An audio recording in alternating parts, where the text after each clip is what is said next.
चालला बघ पैसे मागायला. संध्याकाळी सोय करतोय बा आता बसून. मालक राम राम. हा राम राम. काय म्हणता गजानन भाऊ? एक काम होतं जरा. काय काम काढलंय? जरा पैसे पाहिजे होते. पैसे किती पाहिजे? एक 500-600 रुपये मिळाले तर बरं होईल. 500 तर काय नाही आहेत, पण 1000 आहेत. जरा लय उपकार झाले. चालते येतो. Okay okay. काय नियोजन तगडं दिसतंय. नाही जरा बायकून पैसे मागले होते म्हणून घेऊन चाललो या. हा गंडवा आता आम्हाला. गांडू कशाला काय पण काय येतो. जाऊ दे, चल आपलं काम कर. असं दारू पिते म्हणताना पोरं बिरं कोण सांभाळत नाहीत. काय काम आहे त्यांना? 2 पोरं 3 पुरी आहेत, एक सुद्धा सांभाळत नाही. बापू, जर काही गोष्टी माहीत नाही तर उगाच बडबडण्यात काय अर्थ नसते ना.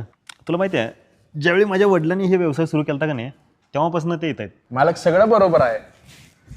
तुम्हाला पण माहिती आहे पिऊन इथंच असतंय, काम पण त्याला जमत नाही आता.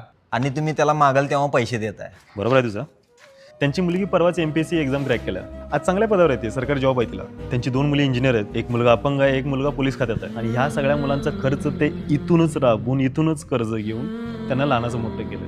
हा थोडासा रागीट स्वभाव आहे त्यांचा, त्यामुळं कदाचित आज त्यांना त्यांची मुलं नाही सांभाळत. आम्हाला कुठं काय माहित त्याने एवढे केलंय ते. जाऊ दे, त्याचंच नशीब म्हणायचं. बापू, एखाद्या व्यक्ती एक मोकळं भांडं घेऊन जात असेल तर त्याचा अर्थ असं होत नाही की तो काहीतरी मागायला चालला. काय माहीत त्याच्याकडे जेवढं होतं तेवढं सगळं ते वाटून परत घरी निघाला असेल तर.